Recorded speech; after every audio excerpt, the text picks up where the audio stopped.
नमस्कार साथियों। स्किल और एजुकेशन ये अमृत काल में देश के दो सबसे महत्वपूर्ण टूल्स हैं। विकसित भारत के विजन को लेकर देश की अमृत यात्रा का नेतृत्व हमारे युवा ही कर रहे हैं। इसलिए अमृत काल के इस प्रथम बजट में युवाओं को और उनके भविष्य को सबसे ज्यादा अहमियत दी गई है। हमारा एजुकेशन सिस्टम प्रैक्टिकल हो, इंडस्ट्री ओरिएंटेड हो, ये बजट इसकी नींव मजबूत कर रहा है। वर्षों से हमारा एजुकेशन सेक्टर रिजिडिटी का शिकार रहा। हमने इसको बदलने का प्रयास किया है। हमने एजुकेशन और स्किलिंग को युवाओं के एप्टीट्यूड और आने वाले समय की डिमांड के हिसाब से रीओरिएंट किया।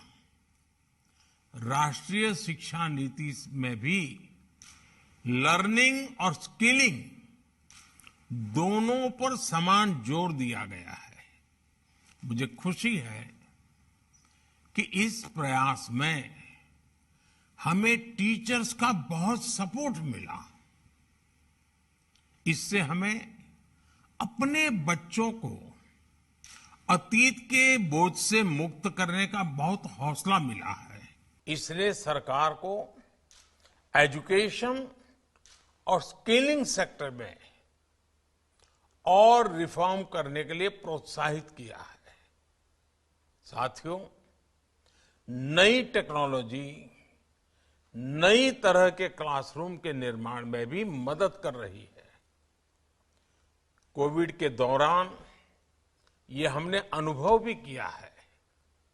इसलिए आज सरकार ऐसे टूल्स पर फोकस कर रही है जिससे एनीवेयर एक्सेस ऑफ नॉलेज सुनिश्चित हो सके।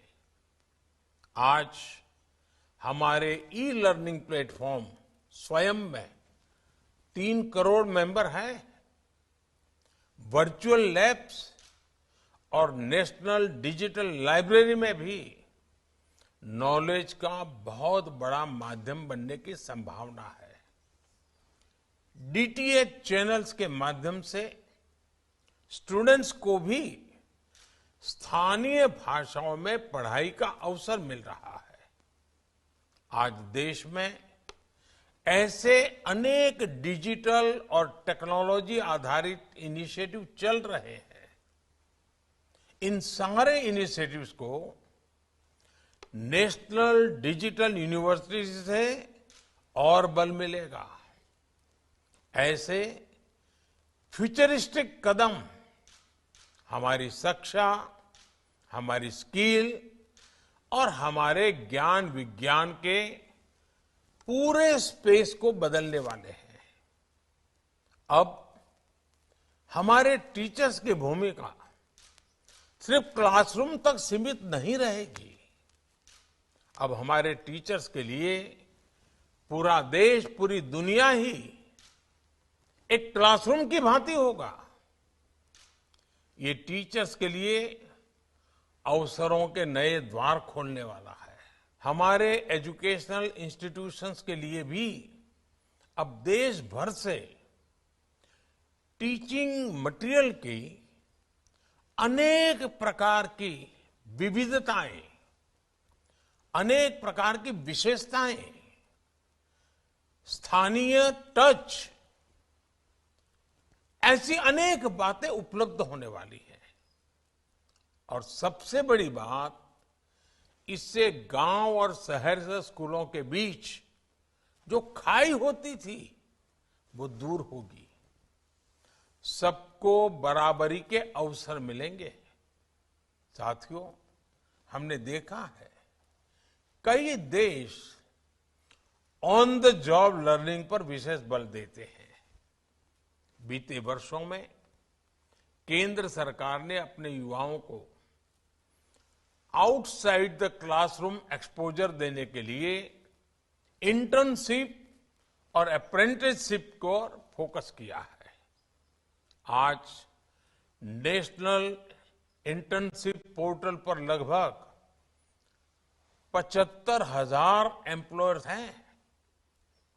ये इंटर्नशिप की लगभग 25 लाख रिक्वायरमेंट पोस्ट कर चुके हैं। इससे हमारे युवाओं और इंडस्ट्री दोनों को बहुत लाभ हो रहा है। मैं इंडस्ट्री और शिक्षा से जुड़े संस्थानों से आग्रह करूंगा कि इस पोर्टल का अधिक से अधिक उपयोग करें। देश में इंटर्नशिप के कल्चर का हमें और विस्तार करना है। साथियों, मेरा ये मानना है अप्रेंटिसशिप्स हमारे युवाओं को फ्यूचर रेडी बनाने में मदद करती है। हम भारत में अप्रेंटिसशिप्स को भी बढ़ावा दे रहे हैं। इसमें हमारी इंडस्ट्री को भी उचित स्किल से जुड़ी वर्कफोर्स की पहचान करने में भी आसानी होगी। इसलिए इस बजट में करीब 50 लाख युवाओं के लिए नेशनल अप्रेंटिसशिप प्रमोशन स्कीम के तहत स्टाइपेंड का प्रावधान किया गया है। यानी हम अप्रेंटिसशिप के लिए वातावरण भी बना रहे हैं और पेमेंट्स भी इंडस्ट्री को मदद दे रहे हैं। मुझे विश्वास है कि इंडस्ट्री इसका भरपूर लाभ उठाएगी। साथियों, आज भारत को दुनिया मैन्युफैक्चरिंग हब के रूप में देख रही है। इसलिए आज भारत में निवेश को लेकर दुनिया में उत्साह है। ऐसे में स्किल्ड वर्कफोर्स आज बहुत काम आती है। इसलिए इस बजट में स्किलिंग पर बीते वर्षों के फोकस को हमने आगे बढ़ाया है। प्रधानमंत्री कौशल विकास योजना 4.0 आने वाले वर्षों में लाखों युवाओं को स्किल, रीस्किल और अपस्किल करेगी। इस योजना से आदिवासियों, दिव्यांगों और महिलाओं की जरूरत के अनुसार टेलर मेड प्रोग्राम्स बनाए जा रहे हैं। साथ ही इसमें इंडस्ट्री 4.0 जैसे एआई, रोबोटिक्स, आईओटी, ड्रोन्स ऐसे अनेक सेक्टर्स के लिए भी मैन पावर का निर्माण किया जा रहा है। इससे इंटरनेशनल इन्वेस्टर्स के लिए भारत में काम करना और आसान होगा। भारत में इन्वेस्टर्स को रीस्किलिंग पर ज्यादा ऊर्जा और संसाधन नहीं खर्च करने पड़ेंगे।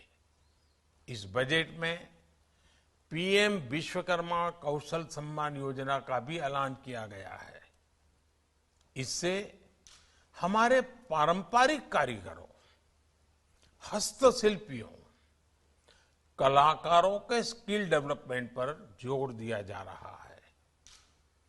पीएम विश्वकर्मा योजना इन कारीगरों को नया मार्केट भी दिलाने में मदद करेगी और इससे अनेक उत्पादों के बेहतर दाम भी मिलेंगे। साथियों, भारत में एजुकेशन सेक्टर में तेजी से बदलाव लाने के लिए एकेडेमिया और इंडस्ट्री की भूमिका और पार्टनरशिप बहुत बड़ी है। इससे मार्केट की जरूरत के हिसाब से रिसर्च संभव हो पाएगी और रिसर्च के लिए इंडस्ट्री से पर्याप्त फंडिंग भी मिलेगी। इस बजट में एआई के लिए जिन 3 सेंटर्स ऑफ एक्सेलेंस की बात की गई है, उनमें इंडस्ट्री एकेडेमिया पार्टनरशिप मजबूत होगी। ये भी तय किया गया है कि आईसीएमआर लैब्स को मेडिकल कॉलेज और प्राइवेट सेक्टर R&D टीम्स के लिए उपलब्ध किया जाए। मुझे पूरा भरोसा है कि देश में R&D इकोसिस्टम को मजबूत करने के लिए उठाए गए ऐसे हर कदम प्राइवेट सेक्टर ज्यादा से ज्यादा फायदा उठाएगा। साथियों, बजट में जो निर्णय लिए गए हैं उनसे हमारी होल ऑफ गवर्नमेंट अप्रोच भी स्पष्ट होती है। हमारे लिए एजुकेशन और स्किलिंग सिर्फ इनसे जुड़े मंत्रालय या विभाग तक सीमित नहीं है। हर सेक्टर में इनके लिए संभावनाएं हैं। ये सेक्टर हमारी इकोनॉमी के बढ़ते साइज के साथ बढ़ते जा रहे हैं। मेरा स्किलिंग और एजुकेशन से जुड़े स्टेक होल्डर से आग्रह है कि अलग अलग सेक्टर्स में आ रही इन अपॉर्चुनिटीज को स्टडी करें। इससे हमें इन नए सेक्टर्स के लिए जरूरी वर्कफोर्स तैयार करने में आसानी होगी। अब जैसे आप भारत के तेजी से बढ़ते सिविल एविएशन सेक्टर से जुड़ी खबरों को सुन रहे हैं, ये दिखाता है कि भारत की ट्रेवल और टूरिज्म इंडस्ट्री का कितना विस्तार हो रहा है। ये रोजगार के बहुत बड़े माध्यम है। इसलिए हमारे स्किलिंग सेंटर्स और एजुकेशनल इंस्टीट्यूशन को इसके लिए भी कैपेसिटी तैयार करनी होगी। मैं चाहूंगा जो युवा स्किल इंडिया मिशन के तहत प्रशिक्षित हुए हैं, हम उनका भी अपडेटेड डेटाबेस तैयार करें, क्योंकि कई ऐसे युवा होंगे जिनके स्किल्स को अपग्रेड करने की जरूरत होगी। डिजिटल टेक्नोलॉजी और AI के आने के बाद हमारा ये प्रशिक्षित वर्कफोर्स पीछे न छूट जाए, हमें इसके लिए अभी से काम करना होगा। साथियों, मुझे पूरा विश्वास है कि यहां फ्रूटफुल डिस्कशंस होंगे, बेहतर सुझाव आएंगे, बेहतर समाधान निकलेंगे और एक नए संकल्प के साथ, नई ऊर्जा के साथ हमारी युवा पीढ़ी के उज्जवल भविष्य के लिए इन महत्वपूर्ण क्षेत्र को आपके विचारों से समृद्ध कीजिए, आपके संकल्प से आगे बढ़ाइए।